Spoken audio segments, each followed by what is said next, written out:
আসসালামু আলাইকুম। ভারত যে ধীরে ধীরে কঠোর হবে, বাংলাদেশকে বিভিন্ন দিক থেকে ঘিরে ধরবে, অপ্রিয় হলো এই সত্য প্রিয় দর্শক অনেক আগে থেকে আমি বলে আসছি এবং তারা একে একে তার প্রমাণও দিচ্ছে। এখন ভারত যা করছে তার পাল্টা প্রস্তুতি আমাদের কি? ভারতের পশ্চিমবঙ্গের বিজেপি নেতা দিলীপ ঘোষ তিনি মন্তব্য করেছেন গত রোববারই যে ভারতের সঙ্গে টক্কর দিলে বাংলাদেশ বাঁচতে পারবে না। এই কথাটি নিঃসন্দেহে আমাদের জন্য অপমানজনক, অবমাননাকর, উস্কানিমূলক নিঃসন্দেহে। কিন্তু তারা তো একে একে প্রমাণ দিচ্ছে। আমরা কতখানি তার পাল্টা ব্যবস্থা গ্রহণ করতে পারছি, নাকি আমাদের এখান থেকে বিভিন্ন পর্যায় থেকে যে উস্কানিমূলক বক্তব্য, উত্তেজনাকর বিবৃতি নানান পর্যায় থেকে দেওয়া হচ্ছে তার মধ্যে সীমাবদ্ধ থাকবো এবং এইগুলো করে বরং ক্ষতিটা কার বেশি হচ্ছে সেগুলো আমরা বিবেচনায় নিচ্ছি কিনা। ভারতের যে সবশেষ পদক্ষেপ আপনারা জানেন যে এর মধ্যে তারা ঘোষণা দিয়েছে বাংলাদেশের তৈরি গার্মেন্টস পণ্য এবং প্রসেসড ফুড এগুলো এখন থেকে আর কোনো স্থল বন্দর দিয়ে ভারতে ঢুকতে পারবে না। শুধুমাত্র মুম্বাইয়ের নভোসেবা যে সমুদ্র বন্দর এবং কলকাতা সমুদ্র বন্দর দিয়ে ঢুকতে পারবে এবং এই সিদ্ধান্তে নিঃসন্দেহে বাংলাদেশের গার্মেন্টস পণ্য রপ্তানিতে বড় একটি ধাক্কা লাগবে।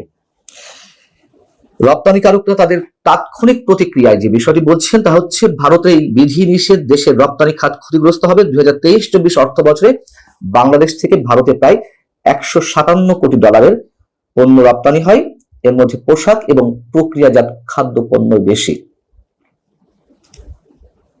এখন ব্যবসায়ী বলছেন যে স্থল বন্দর দিয়ে আমাদের এই পণ্যগুলো ভারতে পৌঁছতে 3 দিন লাগতো, সেখানে সমুদ্র বন্দর ব্যবহার করে এই পণ্যগুলো সে দেশে নিতে 2 সপ্তাহের বেশি সময় লাগবে এবং খুব স্বাভাবিকভাবে এতে সময় বেশি লাগবে, খরচ বেশি লাগবে। অতএব এটি নিঃসন্দেহে এই প্রতিযোগিতামূলক বাজারে বাংলাদেশের জন্য একটি ভয়ঙ্কর বিপদ সংকেত। ভারত যে সিদ্ধান্তটা নিল সেটিকে তারা নিজেরাই বলছে এটি হচ্ছে রেসিপ্রোকাল অ্যাকশন, অর্থাৎ পারস্পরিক প্রতিক্রিয়া। কেমন? মানে যেমন আমরা যদি বলি যে গত 8 এপ্রিল ভারত তার ট্রান্সশিপমেন্ট সুবিধা বাংলাদেশের জন্য বাতিল করেছিল। বাংলাদেশ প্রথমে বলেছিল এতে আমাদের কিছুই হবে না, কোনো ক্ষতি হবে না। পরবর্তীতে বাণিজ্য উপদেষ্টা নিজে জানালেন যে এতে আমাদের বাৎসরিক ক্ষতি 2000 কোটি টাকা। এবং তার পরবর্তীতে 15 এপ্রিল আমরা কি করলাম যে ভারত থেকে সুতা আমদানি বন্ধ করে দিলাম। সুতা উৎপাদন আমরাও করি, আমাদের যথেষ্ট পরিমাণ স্পিনিং মিল রয়েছে, কিন্তু এই বিষয়টি আমাদের নিট খাতে যে ক্ষুদ্র এবং মাঝারি শিল্প উদ্যোক্তারা রয়েছেন তাদের জন্য নিঃসন্দেহে অনেক বেশি ক্ষতির কারণ। তার কারণ প্রতি কেজি সুতা ভারত থেকে আমদানিতে মোটামুটি 20 থেকে 30 সেন্ট খরচ কম পড়তো। অতএব ক্ষুদ্র ও মাঝারি বিক্রেতারা তারা ভারত থেকে সুতা আমদানি করতেন। কিন্তু প্রশ্ন উঠতে পারে তাহলে আমাদের যে স্পিনিং মিল গুলো রয়েছে তারা কি করবে? তাদের দাবি মুখে এটি করা হয়েছে। দেখুন, দাবি আগে থেকেই ছিল। এটি অনেকেই বলেন যে এটি এক ধরনের চ্যালেঞ্জ থেকে এটি করা হয়েছে। এর সত্য মিথ্যা নিশ্চয়ই কেউ সহজে স্বীকার করতে চাইবে না। তবে স্পিনিং মিল মালিক যারা রয়েছেন তাদের উৎপাদন বাড়াতে বা তাদেরকে লাভজনক পর্যায়ে নিতে নিশ্চয়ই অন্য কোনো পদ্ধতি ছিল, সেদিকে সরকার তাকায়নি। এনবিআর এর এক কলমের খোঁচায় সেটি বন্ধ হয়ে যায়, ভারত থেকে স্থল বন্দর দিয়ে সুতা আমদানি বিষয়টি। এদিকে কি করা হচ্ছে? এদিকে ভারতের উত্তর পূর্ব রাজ্যগুলোর জন্য পণ্য পরিবহনে বাংলাদেশের উপর দিয়ে যে নির্ভরতা ছিল সেটি কমাতে ভারত নতুন উদ্যোগ নিয়েছে। সেটা হচ্ছে মেঘালয়ের শিলং থেকে আসামের শিলাচর পর্যন্ত 166 কিলোমিটার পথ তারা সম্প্রসারিত করছে এবং এর মধ্যে দিয়ে একদিকে তারা ভারতের 7 সিস্টার্স যে রাজ্যগুলো সেগুলোর সঙ্গে কলকাতার সরাসরি যোগাযোগ স্থাপিত হবে, অন্যদিকে এই রাজ্যগুলোর সঙ্গে মিয়ানমারের কানেক্টিভিটিও বাড়বে। এইগুলো কোত্থেকে এসেছে? ভারতের মধ্যে যে সন্দেহের একটা দানা থেকে ভারতের উদ্যোগগুলো নিচ্ছে আবারও বলতে হয়। এবং ভারতের গণমাধ্যমগুলো নতুন করে যে বিষয়টি লিখেছে এটিকে কেন্দ্র করে, তা হচ্ছে গত মার্চ মাসে আমাদের প্রধান উপদেষ্টা চীন সফরে গিয়ে মন্তব্য করেছিলেন যে ভারতের 7 সিস্টার্স যে রাজ্যগুলো সেগুলো ল্যান্ড লকড অবস্থায় আছে এবং সেগুলোর কানেক্টিভিটির জন্য যে সমুদ্র তার একমাত্র অভিভাবক বাংলাদেশ। এবং সেই একই কথা তিনি গত বৃহস্পতিবার চট্টগ্রামে একটি আলোচনা অনুষ্ঠানে মন্তব্য করলেন। সেখানে বললেন যে ভারতের উত্তর পূর্বের রাজ্যগুলির অবস্থানগত যে সমস্যা, তাতে এই উপমহাদেশের এই এলাকায় বাংলাদেশই হলো হৃৎপিণ্ড। এখন প্রধান উপদেষ্টা কার্যালয় থেকে বা সরকারের বিভিন্ন পর্যায় থেকে বলা হয় যে এগুলো আসলে বাণিজ্য, অর্থনীতি এগুলো সম্প্রসারণের জন্য আমাদের প্রধান উপদেষ্টা এগুলো এই ধরনের মন্তব্য করছেন, কিন্তু তার প্রতিফলন তো আমরা অন্য অন্য কর্মকাণ্ডে দেখতে পাচ্ছি না। এবং যেটি বাস্তবতা, ভারত যে ভয়ঙ্কর কাজটি করছে এটি অবশ্যই নিন্দনীয়।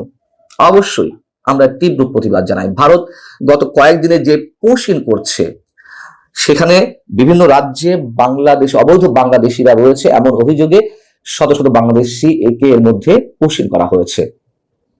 এটি ভারতের কোনো আইনের মধ্যে পড়ে না। যেমন ভারতেরই মানবাধিকার সংগঠন মাসুম, তার যিনি প্রধান কৃতি রায়, তিনি বলছেন বিদেশ থেকে কেউ যদি পাসপোর্ট ভিসা ছাড়া ভারতে আসেন তাহলে পদ্ধতি হচ্ছে তাদেরকে গ্রেপ্তার করতে হবে, ম্যাজিস্ট্রেটের সামনে হাজির করতে হবে, তার বিরুদ্ধে মামলা হবে, মামলায় সেই ব্যক্তি যদি দোষী সাব্যস্ত হয় তার সাজা হবে, সাজা শেষে আদালতের মাধ্যমেই সংশ্লিষ্ট দেশে পাঠাতে হবে। এটা শুধু বাংলাদেশের ক্ষেত্রে নয়, অন্য যে কোনো দেশের ক্ষেত্রেও। কিন্তু ভারত সেই পথে হাঁটছে না। এর মধ্যে ভারতের রাজস্থান কিংবা গুজরাট এবং উত্তরপ্রদেশ এইসব রাজ্যগুলোতে অনেক অবৈধ বাংলাদেশিকে চিহ্নিত করেছে তাদের বক্তব্য অনুযায়ী। তবে দেখা গেছে যে তাদের অনেকেই বাংলাদেশি নন। এই যে ভারতের যে নিঃসন্দেহে এটা উস্কানি, এটি আমরা তীব্র প্রতিবাদ জানাই। কিন্তু ভারত তো করে যাচ্ছে, আমাদের উপায়টি কি? আমরা কিভাবে তার মুখ্যম জবাব দিতে পারি? যে বাণিজ্য সম্পর্ক আমাদের রয়েছে, ভারত একে একে আমাদের বিভিন্ন জায়গায় সংকুচিত করে ফেলছে। ভারত যে গার্মেন্টস পণ্য রপ্তানি উপরে এক ধরনের সীমাবদ্ধ করলো রপ্তানি করার ক্ষেত্রটি, এতে যত জানা গেছে যেহেতু সুতা আমদানি আমরা বন্ধ করে দিয়েছি, এই সুতা আমদানির কারণে ভারতের কৃষকরা যথেষ্ট পরিমাণ ক্ষতির সম্মুখীন হবে। তার পরিপ্রেক্ষিতে ভারত এই সিদ্ধান্তটি নিয়েছে যাতে আমাদের রপ্তানিকারকরা ক্ষতিগ্রস্ত হয়। এখন প্রশ্ন হচ্ছে যে যদি আমাদের যে বিশাল অঙ্কের যে পণ্য আমদানি করা হয়, পেঁয়াজ থেকে শুরু করে আরো অনেক কিছু, এগুলোর উপরে ভারত বিধিনিষেধ আরোপ করে, আমাদের বিকল্প রাস্তাগুলো কি? সেগুলোকে আমরা এর মধ্যে তৈরি করেছি? যদি তৈরি করে না থাকে, আমার কথা হচ্ছে একটাই, বারবার যেটি বলি, আমাদের দক্ষ কূটনৈতিক কৌশলের মাধ্যমে সবকিছু এগিয়ে নিতে হবে। ভারতের এক ধরনের উস্কানি রয়েছে, সত্য কথা। ভারত যে বাংলাদেশকে নিয়ে বা তার যে সীমান্ত ভারত বাংলাদেশের, সেটিকে নিয়ে চিন্তাগ্রস্ত, সেটি তো কোনো ভুল নেই। দেশের নানান পর্যায় থেকে যে সাম্প্রদায়িক শক্তির উত্থান কিংবা আস্ফালন, এবং ভারত একপক্ষীয় নীতি বা একচোখা নীতি নিয়ে এখনো পর্যন্ত রয়ে গেছে, আওয়ামী লীগের প্রতি দুর্বল, তারা আওয়ামী লীগকে চায়। এইসব জায়গা থেকে যেমন ভারতকে এগিয়ে আসতে হবে উদার মনোভাব নিয়ে, তেমনি অহেতুক আমরা ভারত দখল করব, ভারতের 7 রাজ্য দখল করবে, এইসব উস্কানিমূলক বক্তব্য দিয়ে অহেতুক উত্তেজনা বাড়ানোর কোনো কারণ নেই।